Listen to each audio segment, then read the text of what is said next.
ये हमारे पास 14.7 14.7 ये आप लोगों के पास है बुक पेज नंबर 100 पे देखें। अब इसमें हम लोगों ने खुद ही कुछ पॉइंट्स निकाल के उसको डिफरेंशिएट करना है, ठीक है। पहला इन्होंने दिया है व्हाट्स कंडक्टर, ठीक है। कंडक्टर का अब इसमें आप लोग लिखो पहले। अच्छा, अगर हम लोग कंडक्टर्स को देखें तो कंडक्टर्स हमारे पास उसमें इलेक्ट्रिसिटी जो है वो क्यों फ्लो करती है, वो इसलिए फ्लो करती है क्योंकि वहाँ पे हमारे पास क्या चीज़ मौजूद होते हैं, फ्री इलेक्ट्रॉन्स होते हैं। तो फ्री इलेक्ट्रॉन्स होने की वजह से कंडक्टर जो है वो कंडक्ट करता है इलेक्ट्रिसिटी को, ठीक है। तो इसमें अभी आप लोग देखो, ये यहाँ पे आपके पास आएगा 4th लाइन पे देखो, metals like a silver and copper have excess of free electrons which are not held strongly with any particular atom of the metal. These free electrons move randomly in all the direction inside the metal. Conductors अगर हम लोग देखें तो conductor हमारे पास है क्या, वो हमारे पास सा जो मेटल्स होते हैं, क्योंकि कंडक्टर जो है मेटल हमारे पास गुड कंडक्टर ऑफ इलेक्ट्रिसिटी होते हैं। तो वो मेटल क्यों होते हैं, क्योंकि मेटल्स के अंदर अगर हम देखें तो उनमें फ्री इलेक्ट्रॉन्स होते हैं जो कि फ्रीली मूव करते हैं। तो उस फ्रीली मूव करने की वजह से या उस ज़्यादा अमाउंट ऑफ फ्री इलेक्ट्रॉन्स होने की वजह से वो इलेक्ट्रिसिटी को कंडक्ट करते हैं। इसके बाद अगर हम देखें तो कंडक्टर के अंदर क्या होते हैं, तो क्योंकि उनमें फ्री स्पेसेस ज़्यादा होते हैं, तो फ्री स्पेसेस जो है वो ज़्यादा होने की वजह से इलेक्ट्रॉन इजीली मूव करता है एक जगह से दूसरी जगह। तो वहाँ पे वो इलेक्ट्रिसिटी जो है उस पर ज़्यादा जो है वो असर कर सकती है। अगर हम मेटल्स में देखें तो मेटल्स जो है वो हमारे पास क्या है, गुड कंडक्टर ऑफ इलेक्ट्रिसिटी है। इनकी एग्जांपल अगर हम देखें मेटल की, तो जितनी भी हमारे पास ये वायर्स घरों में इलेक्ट्रिक वायर्स जो होती है वो सारी बनी होती है कॉपर से। तो कॉपर जो है वो हमारे पास कॉमन एक गुड कंडक्टर है जिसको यूज़ किया जाता है। इसके अलावा हमारे पास एल्यूमिनियम आता है, गोल्ड होता है और सिल्वर है। उसके बाद अब हमने बताना है कि इंसुलेटर क्या होता है। इंसुलेटर हमारे पास ऐसे मटेरियल्स होते हैं जिनके एटम्स जो होते हैं वो एक दूसरे के साथ टाइटली पैक्ड होते हैं और उनमें इलेक्ट्रॉन जो है वो फ्रीली मूव नहीं कर पाते। तो फ्रीली मूव ना करने की वजह से वहाँ पे इलेक्ट्रिसिटी जो है वो सही तरीके से उसको कंडक्ट नहीं कर पाते और वो गुड कंडक्टर ऑफ इलेक्ट्रिसिटी नहीं होते। इनमें हमारे पास जो एग्जांपल है वो किसकी है, प्लास्टिक हो गया, लकड़ी हो गई, रबर हो गया और शीशा वगैरह हो गया। तो ये हमारे पास क्या है, इंसुलेटर्स हैं। ये क्वेश्चंस मैं आप लोगों को दूंगी। एक ये वाला क्वेश्चन है, कल भी एक दो क्वेश्चंस मैंने बताए थे, वो भी मैं आप लोगों को सेंड कर दूंगी, ठीक है। इसके बाद आते हैं नेक्स्ट क्वेश्चन पे। नेक्स्ट क्वेश्चन है हमारे पास जॉल्स लॉ से रिलेटेड है। Explain the energy dissipation in a resistance. What is joules law. अब हमने ये देखना है कि हमारे पास अगर कोई रेजिस्टेंस प्रेजेंट होता है किसी भी इंस्ट्रूमेंट के अंदर, किसी भी इक्विपमेंट के अंदर, तो वो रेजिस्टेंस जो है उसके होने की वजह से एनर्जी जो है वो कैसे ट्रांसफ़र हो सकती है। और उसके बाद हमने ये बताना है कि व्हाट इज जॉल्स लॉ। ये मैं अभी आप लोगों को ऐसे ही बता देती हूँ, ठीक है, समझाने के लिए। ये क्वेश्चन भी मुझे ये आप लोगों को फिर इसके नोट्स में आप लोगों को दूंगी। पहला तो ये है कि हमारे पास जो एनर्जी डिसिपेशन है किसी भी रेजिस्टेंस में, अगर हम देखें जब करंट फ्लो करता है किसी भी रेजिस्टर के अंदर, तो उसके अंदर जो इलेक्ट्रिक एनर्जी होती है, जैसे कि हीटर को अगर मैं देखूं, उसको जब मैं इलेक्ट्रिसिटी प्रोवाइड करती हूँ तो उसका जो वो रॉड होता है वो क्या हो जाता है, वो उस इलेक्ट्रिसिटी को कन्वर्ट कर देता है हीट एनर्जी में, ठीक है। अब ये हीट एनर्जी जो होती है, जब हीट किसी भी सर्किट के किसी भी कंपोनेंट में बननी शुरू हो जाती है, जनरेट होती है, तो वहाँ पे क्या होती है, which poses at least some resistance. क्यों होती है एनर्जी, क्यों वहाँ पे वो जनरेट, हीट क्यों जनरेट होना शुरू हो जाती है, उसकी वजह ये है कि वहाँ पे रेजिस्टेंस होता है। तो रेजिस्टेंस होने की वजह से जो है वो एनर्जी जो है इलेक्ट्रिकल एनर्जी वो कन्वर्ट हो जाती है हीट एनर्जी में। देन उसके बाद अगर हम देखें तो इस हीट एनर्जी को जो है उसका रेट या उसको हम लोग उसकी अमाउंट कैसे निकाल सकते हैं, उसकी जब हम अमाउंट निकालेंगे तो वो हमें बताएगा उसका क्या, वो पावर बताता है, ठीक है, कि उसमें उसकी पावर कितनी है। उसी रेट जो है वो हमें उसकी पावर से पता चल सकती है कि यहाँ पे कितनी एनर्जी या कितनी पावर के साथ उसको इलेक्ट्रिकल एनर्जी मिल रही है। और उसका अगर हम पावर का यूनिट देखेंगे तो पावर का यूनिट जो है वो हमारे पास क्या होता है, वॉट होता है। इसके बाद हम आते हैं कि जॉल्स लॉ क्या है, व्हाट इज जॉल्स लॉ। ये जॉल्स लॉ जो है ये आप लोगों के पास बुक में ही मौजूद है। इसको आप लोग देखो पेज नंबर 105। पेज 105 पे जाउल्स लॉ है। 14.8 क्वेश्चन का जो सेकंड पार्ट है, ठीक है, पार्ट बी, जाउल्स लॉ, ये है पेज 105 पे, ठीक है। तो अब ये मैं जहां से, आप पहले आप देख लो, ये ब्लू कलर का जो बॉक्स नजर आ रहा है, ये डेफिनेशन पहले हम जाउल्स लॉ की लिखेंगे। The amount of heat generated in a resistance due to the flow of the charge is equal to the product of the square of the current I, the resistance R and the time duration T। ठीक है, कि हमारे पास जब भी किसी भी resistance की वजह से जब करंट फ्लो कर रहा होता है तो वहाँ पे जितनी भी अमाउंट ऑफ हीट जनरेट हो रही होती है या बन रही होती है वो हमेशा इक्वल होती है कि करंट का जितना स्क्वायर होता है उसके प्रोडक्ट में मल्टीप्लिकेशन करेंगे, इनका टोटल जब हम निकालेंगे और जितना वहाँ पे रेजिस्टेंस मौजूद है वो, और उसको वहाँ पे फ्लो करने के लिए कितना टाइम लग रहा है, ये हमारे पास कहलाता है जाउल्स लॉ। अब इसी जाउल्स लॉ की थोड़ी सी एक्सप्लेनेशन भी आप लोगों ने देनी है। ऊपर देख लो, इसी डेफिनेशन से ऊपर इन्होंने कहा है कि फर्स्ट नहीं सेकंड लाइन पे, consider the two points with a potential difference of V watt. मिला ये? यस मिल गया। तो इसके बाद आप लोगों ने ये चीज इसमें लिखनी है, क्योंकि ये पूरा उसको अभी हम लोगों ने एक्सप्लेन भी करना है कि consider the two points with the potential difference of V watt if one coulomb of a charge passes through these points, the energy या the amount of energy delivered by the charge would be volt joule. Hence, when the q coulomb of the charge flow between these 2 points, then it will get qv joule of energy. If we represent this energy by W, then equation जो है वो हमारे पास equal हो जाएगी W is equal to QV joule के।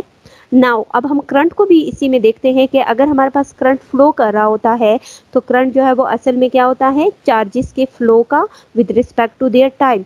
सो ये equal हो जाएगा I is equal to Q over T। अब इसमें अगर हम चार्ज निकालेंगे तो charge Q is equal to product of current with the time duration. So the energy supplied by a charge Q in the time second will be equal to W is equal to उसका what जो potential difference है वो, उसका product वो multiply हो जाएगा उसके current के साथ और साथ में उसकी जो भी इसको टाइम लग रहा है उसके साथ हम इसको मल्टीप्लाई करेंगे। So this equation can be converted into heat and other form of a circuit. जो इस तरह की ये इक्वेशन है इसको हम लोग यूज करते हैं किस चीज़ के लिए, कि जब हमारे पास इलेक्ट्रिकल एनर्जी कन्वर्ट हो जाती है या तो हीट एनर्जी में या किसी और फॉर्म ऑफ एनर्जी में, तो उसके लिए हम ये फॉर्मूला यूज करते हैं। ठीक है, ये यहाँ तक आप लोगों ने करना है इसको। and other forms in the circuit. Point clear हुआ ये?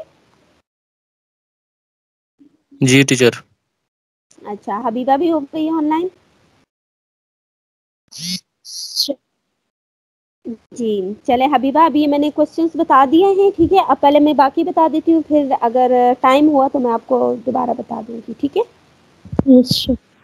अभी हम जी जी क्वेश्चन में लिखा है व्हाट इज जॉल्ट, एक्सप्लेन भी करेंगे कि सिर्फ डेफिनेशन लिखेंगे? नहीं, तो जब डेफिनेशन लिखेंगे तो उसको हम लोगों ने थोड़ा सा एक्सप्लेन भी करना है। लॉन्ग क्वेश्चन है ये आपके पास, ठीक है। यस। क्योंकि अगर क्वेश्चन का आप फर्स्ट पार्ट देखो ना तो वो भी एनर्जी डिसिपेटेड इन रेजिस्टेंस की वजह से जब एनर्जी फ्लो कर रही होती है तो वो किस चीज़ में कन्वर्ट हो जाती है।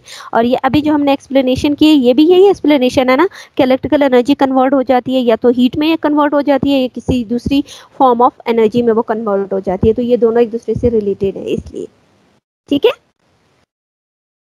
Yes sir. देन उसके बाद आते हैं क्वेश्चन नंबर 8। अच्छा, ये हमारे पास क्वेश्चन 8 था। अब हम आते हैं क्वेश्चन नंबर 9 की तरफ। What is the difference between direct current and alternating current, कि अल्टरनेटिंग करंट है क्या है और डायरेक्ट करंट क्या होता है, ये भी आप लोगों के पास है।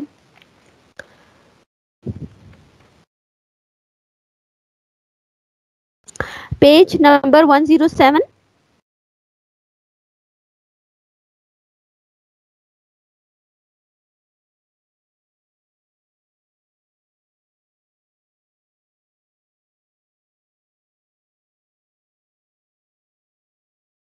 अब 107 पे देखो, जहाँ पे ये हेडिंग दी हुई है डायरेक्ट एंड अल्टरनेटिंग करंट। तो इसमें से जो डायरेक्ट करंट की डेफिनेशन है वो कुछ इस तरह होगी, जैसे अब मैं बता रही हूँ तो उसी तरह देखो, the current derived from a cell or a battery is a direct current because it is a, since की जगह आप लोग ये लिख दो because it is a unidirectional. Uni का मतलब है कि वो एक ही डायरेक्शन में फ्लो करते हैं, यानी आपके पास जब करंट फ्लो करता है किसी भी सेल से या बैटरी से किसी दूसरी चीज में करंट फ्लो करता है और उसकी डायरेक्शन जो है वो यूनिडायरेक्शनल होना चाहिए, वो एक ही डायरेक्शन होगी, तो this is known as direct current.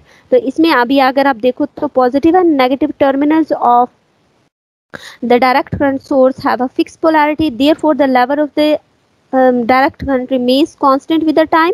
ठीक है, ये आपके पास क्या होगा, remains constant with the time। इसको यहाँ तक आप इसकी डेफिनेशन लिख दो। अल्टरनेटिव करंट और डायरेक्ट करंट में जो है वो क्या डिफरेंस है, स्क्रीन शेयर हो रही है आप लोगों के साथ? Yes sir. अब डिफरेंस बताना है कि डायरेक्ट करंट क्या होता है और जो अल्टरनेटिंग करंट है वो क्या है। अल्टरनेटिंग करंट का क्या मतलब था कि जब हम उसको क्या करें, जब उसकी डायरेक्शन जो होती है वो दोनों तरफ से हो। ठीक है, अल्टरनेटिंग करंट जो है पॉजिटिव का नेगेटिव की तरफ और नेगेटिव करंट का फ्लो जो है वो पॉजिटिव की तरफ आता है तब। तो एसी से हम उसको रिप्रेजेंट करेंगे शॉर्ट फॉर्म में। अल्टरनेटिव करंट जो है वो हमारे पास ऐसा करंट है जो चेंज करता है अपनी डायरेक्शन को, क्या, मैनी टाइम्स इन 1 सेकेंड, हर एक सेकेंड में वो अपनी डायरेक्शन को चेंज कर देता है। अगर हम डायरेक्ट करंट को देखेंगे तो वो अपनी डायरेक्शन जो है वो चेंज नहीं करता, बल्कि वो एक ही फॉर्म या एक ही डायरेक्शन में वो मूव करता है। सेकेंड पॉइंट अगर हम देखें तो अल्टरनेटिव करंट जो है वो ट्रेवल करता है ज़्यादा डिस्टेंस पे और डायरेक्ट करंट जो है वो ज़्यादा डिस्टेंस पे ट्रेवल नहीं कर सकता। ठीक है, वो करंट जो है वो ज़्यादा दूर नहीं जा सकता। देन उसके बाद जो है अल्टरनेटिंग करंट, उसको हम कन्वर्ट कर सकते हैं डायरेक्ट करंट में, लेकिन जो हमारे पास डायरेक्ट करंट है उसको हम लोग अल्टरनेटिंग करंट में कन्वर्ट नहीं कर सकते, क्योंकि हमारे पास अगर बैटरीज चार्ज हो जाती हैं या कोई भी सेल चार्ज हो जाता है उसको हम लोग अल्टरनेटिंग करंट में कन्वर्ट नहीं कर सकते। तो अल्टरनेटिंग करंट जो है, जो डायरेक्ट हमारे घरों में बिजली आती है वो है हमारे पास क्या है, अल्टरनेटिंग करंट। देन उसके बाद अगर मैं अल्टरनेटिंग करंट देखूँ, पहले ही मैंने बता दिया कि उसमें दोनों पॉजिटिव और नेगेटिव चार्जेस जो है वो एक दूसरे की तरफ जो है वो फ्लो करते हैं। तो हाफ साइकिल का मतलब है कि कुछ टाइम जो है वो पहले पॉजिटिव की जो है वो मूवमेंट होती है पार्टिकल्स की, देन उसके बाद जो है नेगेटिव जो है वो पॉजिटिव की तरफ मूव करता है। लेकिन अगर मैं डायरेक्ट करंट में देखूँ तो इसमें सिर्फ पॉजिटिव करंट का ही फ्लो होता है, प्लस चार्जेस ही फ्लो करते हैं, नेगेटिव चार्ज उसमें फ्लो नहीं करता। नंबर 5 पे है कि हमारे पास अल्टरनेटिंग करंट जो है वो ज़्यादा यूजफुल होता है as compared to direct current के। फिर डायरेक्ट करंट जो होता है वो सिर्फ हम मुख्तलिफ स्पेसिफिक पर्पसेस के लिए यूज़ करते हैं, जैसे हमारे मोबाइल हो गए, मोबाइल के अंदर अगर हम उसकी बैटरी को चार्ज करते हैं तब हम उसको यूज़ कर सकते हैं। इसके अलावा हम इस करंट को किसी और चीज़ के लिए इस्तेमाल नहीं कर सकते। या अगर हम लैपटॉप्स को देख लेते हैं तो लैपटॉप के अंदर जो चार्ज हो जाता है, बैटरी उसकी चार्ज हो जाती है, तो वो सिर्फ लैपटॉप ही उसको यूज़ कर सकते हैं, उसको हम किसी दूसरे काम के लिए यूज़ नहीं कर सकते। देन उसके बाद है कि जो अल्टरनेटिव करंट होता है ये हमारे पास एक फेज है, क्या है, एज अ वेक्टर क्वांटिटी है, क्योंकि उसकी डायरेक्शन जो है वो दोनों डायरेक्शन एज वेल एज उसका मैग्नीट्यूड भी हमें पता होता है इसलिए। और स्केलर क्वांटिटी जो है वो सिर्फ हमें क्या है, उसकी डायरेक्शन में उसकी डायरेक्शन का पता होता है। देन उसके बाद अल्टरनेटिव करंट जो है वो चेंज करता है अपनी डायरेक्शन को कंटिन्यूसली। जब वो फ्लो कर रहा है तो उसकी डायरेक्शन जो है वो चेंज हो रही होती है, कभी वो पॉजिटिव की तरफ मूव कर रहा था, कभी नेगेटिव पॉजिटिव पार्टिकल की तरफ मूव करता है। फॉर एग्जाम्पल जो हमारे पास घरों में करंट आ रहा होता है वो चेंज हो जाता है, उसकी रेट जो होती है वो 50 से लेके 60, अगर वो साइकिल हर एक सेकंड में वो 50 to 60 साइकिल जो है वो पूरा करते हैं। और ये डिपेंड करता है कि आपके पास रीजन या आपके पास वो जगह जो है घर की वो कितनी है। और अल्टरनेटिंग करंट को अगर हम डायरेक्ट करंट को पहले ही हमने बोला है कि उसकी जो मूवमेंट होती है वो सिर्फ एक ही डायरेक्शन में होती है। ये सिंपल हमारे पास या कार की बैटरीज में होगा या फिर जो ड्राई सेल्स होते हैं या लैपटॉप्स और मोबाइल के अंदर जो भी बैटरीज और सेल्स होती हैं उनमें इसको यूज किया जाता है। क्लियर? Yes yes yes. चलो यस सर। ओके। अच्छा, अभी इसके बाद जो नेक्स्ट क्वेश्चन है हमारे पास, अच्छा ये अभी आप लोग इसका स्क्रीनशॉट ले लो, ठीक है? ले लिया। अच्छा ओके। इसके बाद नेक्स्ट जो क्वेश्चन है, ओके नेक्स्ट क्वेश्चन है discuss the main feature of the parallel combination of resistors.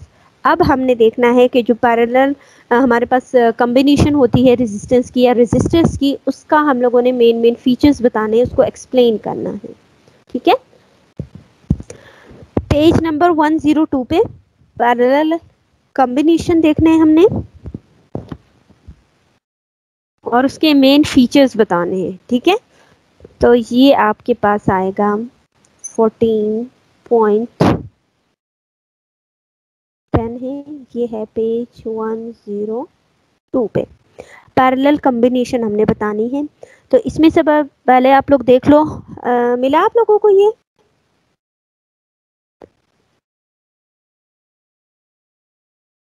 Yes teacher.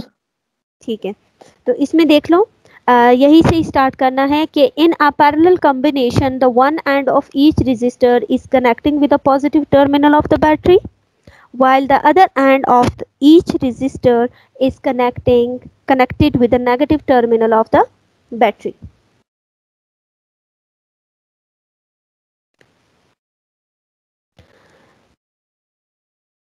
Therefore, the voltage is same across each resistor, which is equal to the voltage of the battery, that is V is equal to V1 equal to V2 equal to V3। यहाँ तक हो गया। उसके बाद जो ये सामने आप लोगों को डायग्राम नजर आ रही है, ये भी इसमें इंक्लूड है, 3 resistors in a parallel combination, तो ये साथ में डायग्राम भी हो जाएगी 14.13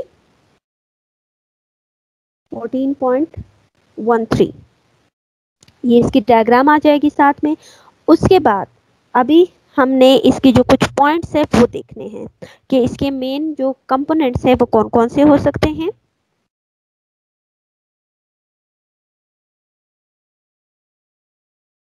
Equivalent resistance of parallel circuit. In a parallel circuit, the total current is equal to the sum of the current in our various resistors. So current I is equal to I1 plus I2 plus I3. Since the voltage across each resistor, पहले उसका current उन्होंने बताया है, फिर अब कह रहा है कि अगर हम हर एक रेजिस्टर के अंदर उसका वोल्टेज जो उसमें आ रहा है, तो वोल्टेज के साथ हमने इसको देखना है कि एक करंट जो है उसकी वैल्यू क्या बन सकती है। सो बाय ओम ला के according current I 1 is equal to voltage divided by resistance 1। इसी तरह करंट 2 जो है वो भी वैसे ही हो जाएगा, वी को डिवाइड कर देंगे उसके रेजिस्टेंस 2 पे, और 3 भी हमारे पास सेम ऐसा ही हो जाएगा।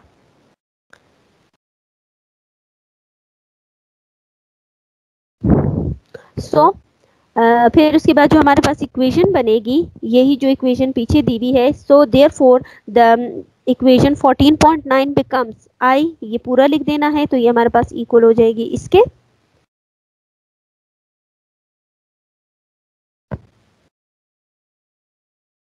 अब यहाँ तक लिखने के बाद आप लोग लिखोगे इधर, यही चीज सारी आ जाएगी। We can replace the combination of a resistance with a single resistance that called the equivalent resistance RE। के अगर हम इन सब के रेजिस्टेंस को एक ही रेजिस्टर के साथ जो है उसको चेंज कर दें, एक सिंगल रेजिस्टर लेंगे, तो वो हमारे पास इक्वल हो जाएगा इक्विवेलेंट रेजिस्टेंस के, जिसमें से करंट जो है वो सब में एक ही सर्किट के अंदर इन सब में से हर एक रेजिस्टेंस में से इक्वली रेजिस्टेंस जो है वो करंट वो पास हो रहा है। सो फ्रॉम द ओहम ला के अकॉर्डिंग हमारे पास ये इक्वेशन इस तरह बन जाएगी कि V divided by RE, so equal to V और then 1 over R1 plus 1 divided by R2 plus 1 divided by R3। so ये सारे जो है इक्वल हो जाएंगे 1 divided by equivalent resistance, it will be equal to 1 over R1 divided by 1 R2 1 R3। so ये हो गया हमारे पास यहाँ तक इसका ये पॉइंट। उसके बाद आएगा, इसी चीज को इन्होंने एक्सप्लेन कर दिया। अब यहाँ तक भी लिख सकते हो और उसको आगे एक्सप्लेन भी कर सकते हो, ये यहीं तक लिख लो, ये भी ठीक है। ठीक है, यहीं तक ही कर लो इसको। बात समझ आ रही है? टीचर एडिंग भी दे रही है? नहीं, इसमें हेडिंग मत दो, आगे से सिंपल इसकी वो दे दो, इधर हेडिंग की जगह आप लोग वो दे दो, एक्सप्लेनेशन दे दो। ठीक है, क्योंकि हेडिंग हमने पहले ही दे दी है यहाँ पे पैरेलल कॉम्बिनेशन की। यस।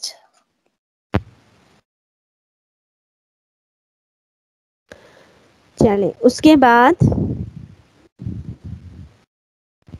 ठीक है, ये यहीं तक ही करना है जहाँ पे इन्होंने लिखा हुआ है 14.11। अच्छा, ये 14.11 करने के बाद फिर एक नीचे वाला सेंटेंस है उसको भी लिख लो, क्योंकि ये इसी में ही आएगा।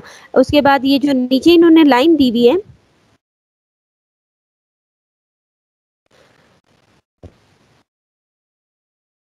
चौथी लाइन देखो, लाइन नंबर 4, ये जो लिखा हुआ था द रेसिप्रोकल ऑफ इक्विवेलेंट, इसके इसी पैराग्राफ में लाइन नंबर 4 देखो कि if resistance R1, R2, R3 and Rn are connected in a parallel, thus the equivalent resistance of the combination will be given as 1 over Re is equal to 1 over R1 plus 1 over R2 plus 1 over R3 plus so on, and में इसमें आ जाएगा plus 1 divided by Rn। ये point भी आ जाएगा इसमें, ठीक है, बात आई समझ? Yes teacher. Yes teacher. चलिए बस ये यहीं तक हो जाएगा ये क्वेश्चन।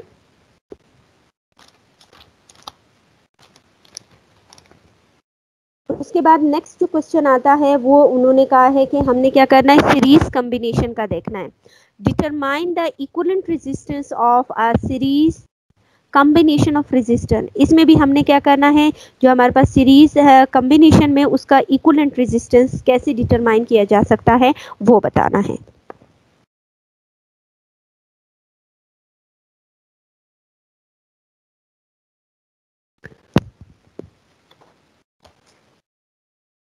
ये आपके पास है page number 101,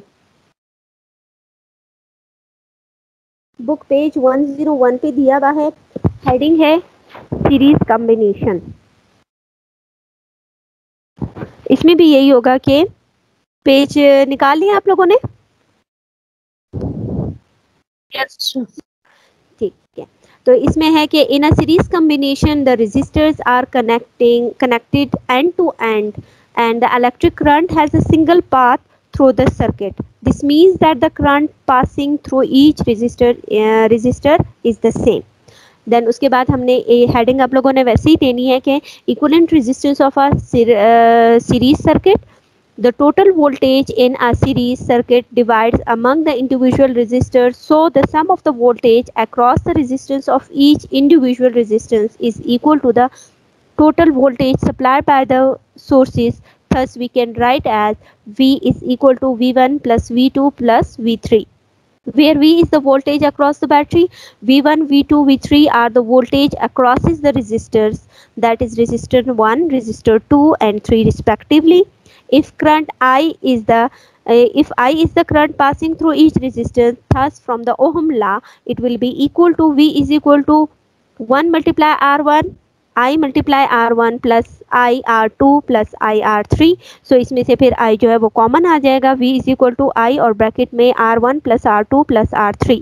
now we can replace the combination of resistance with a single resistor, कि अगर हम इन सबको एक ही सिंगल रेजिस्टर के साथ रिप्लेस करेंगे तो ये इक्वल होगा, इसको हम कहेंगे ये इक्विवेलेंट रेजिस्टेंस RE है। So such that the same current passes through the circuit from the Ohm law, V is equal to I RE. So this equation will become as I RE is equal to I R1 R2 R3.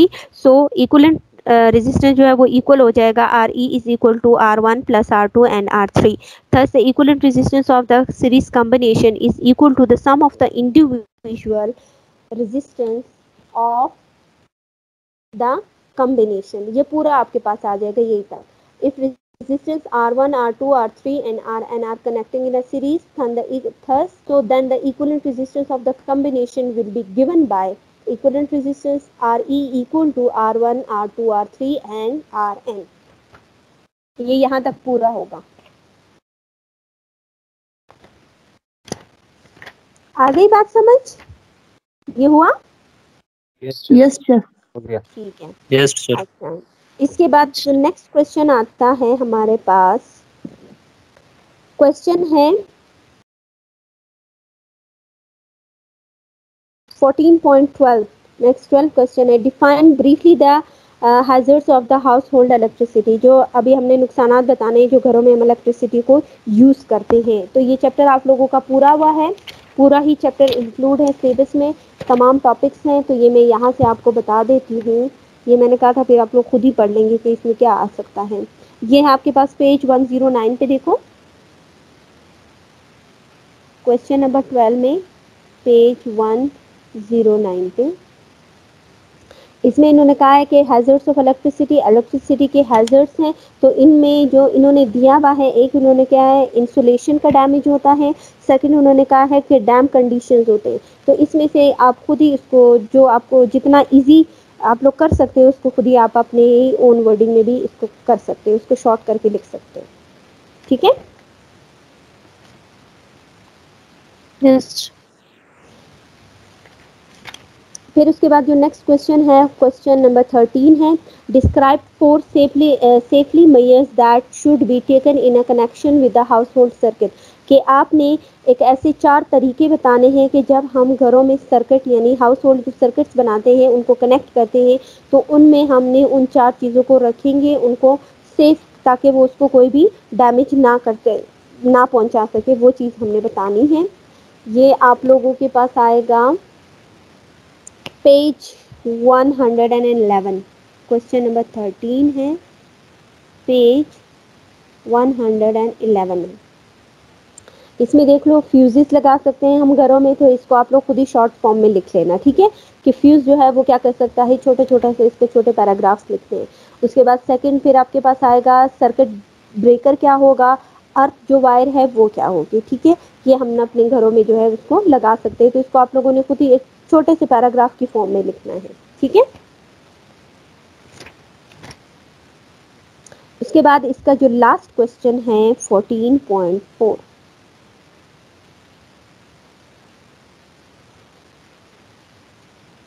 ये 14.4 ये question मैं आप लोगों को बताती हूँ। इसमें इन्होंने क्या किया हुआ है, कहते हैं जी, कहा था क्या क्वेश्चन? कौन सा क्वेश्चन? 14/13। अच्छा, 14.13 ये क्वेश्चन देखो, पेज नंबर 111 और 112 और 13 पर भी ये आ रहा है ना, 3 पेजेस में।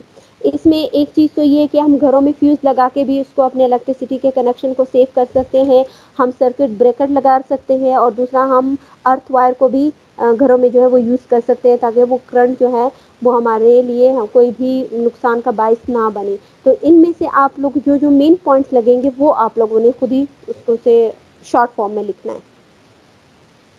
ठीक है यस आयशा, ये बात समझ आ गई? Yes sir. Okay good. चलिए, उसके बाद क्वेश्चन नंबर 14 है कि हमने डिज़ाइन करना है एक सर्किट को, जिससे हमने स्टडी करना है कि एक पैरेलल सीरीज में इसको हम लोगों ने किया हुआ है, और अब हमने उसकी 3 चीज़ें बतानी है। पहला तो ये है कि मेरे पास क्या है, एक लैंप है जिसकी पावर जो है वो 100 वॉट की है, ऑपरेटेड बाय 1 स्विच, और उसको मैं लगाऊंगी क्या, एक स्विच के साथ। ये डायग्राम के थ्रू हमने एक सर्किट बनाना है। ठीक है, ये डायग्राम फिर मैं आप लोगों के साथ अभी देखती हूँ, मैं शेयर करती हूँ उसी।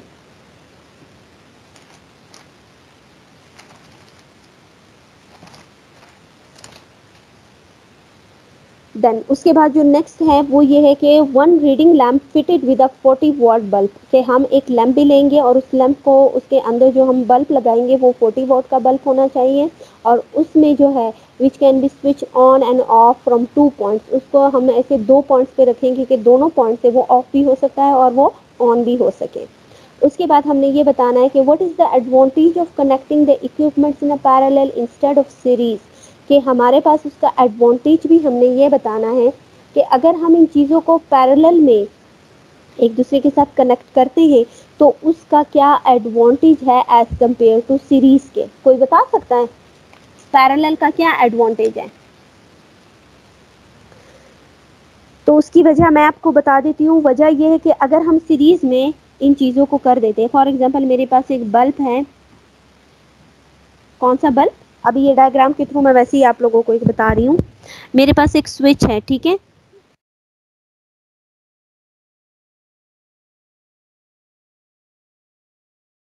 अच्छा ये स्विच मैंने लिया है, ठीक है, कोई भी एक स्विच है जो कि ऑन ऑफ का बटन है। अब इस स्विच के साथ एक लैंप मैंने लगा दिया, कौन सा लैंप है, 100 वॉट का एक लैंप है। इसके बाद मेरे पास क्या है, एक लैंप दूसरा एक दूसरा रूम है, ठीक है, ये एक और दूसरा रूम आ गया। उस रूम के अंदर मैंने क्या किया, एक और लैंप है मेरे पास, रीडिंग लैंप है, और उसके अंदर जो मैं बल्ब लगाऊंगी वो कितना होना चाहिए, 40 वॉट का होना चाहिए।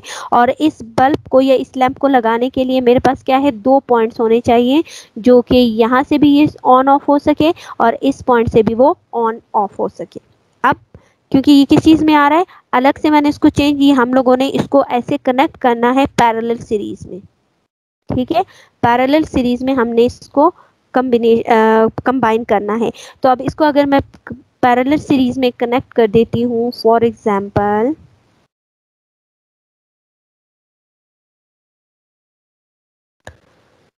अच्छा, ये मेरे पास घर का जो है वो मेन स्विच है, ठीक है।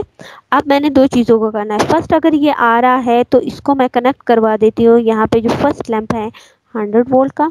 देन मैं यहाँ पे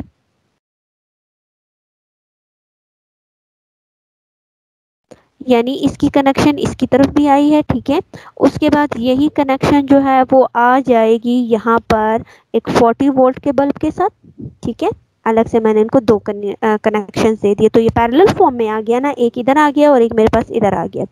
अब कह रहे हैं कि इसका एडवांटेज क्या है, पैरेलल सीरीज में हम क्यों कर रहे हैं। एडवांटेज इसका ये है कि अगर फॉर एग्जांपल मेरे पास, क्योंकि दोनों का कनेक्शन जो है वो डिफरेंट है, एक बैटरी के साथ, ये एक पूरे एक सिस्टम के साथ, तो मेरे पास अगर ये वाला लैंप ख़राब हो जाए तो इस लैंप का जो असर है वो इस बल्ब के ऊपर या इस लैंप के ऊपर नहीं पड़ेगा, क्योंकि इसकी कनेक्शन अपनी एक अलग डिफरेंट कनेक्शन है और जो सेकंड मैं करवा रही हूँ इसकी कनेक्शन इसके साथ डिफरेंट है।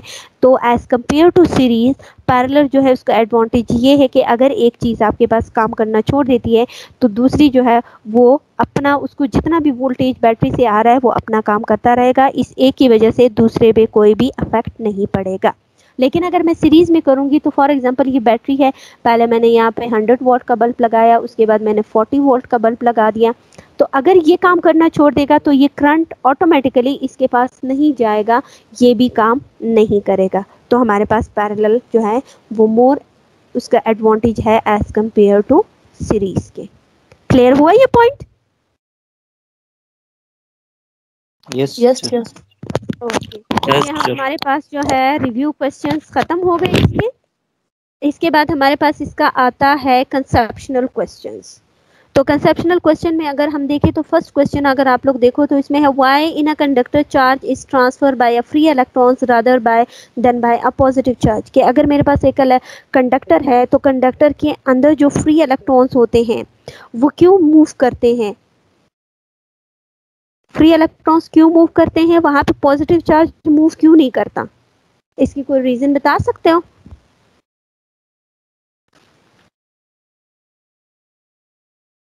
तो क्योंकि सर वो सर क्लोजली बाउंड होती हैं सर एक दूसरे के साथ सर। नहीं, कंडक्टर्स की बात कर रहे हैं, कंडक्टर्स में हमारे पास वो फ्री इलेक्ट्रॉन्स होते हैं ना, तो कंडक्टर में तो वो एक दूसरे के साथ बाउंड ही नहीं होंगे।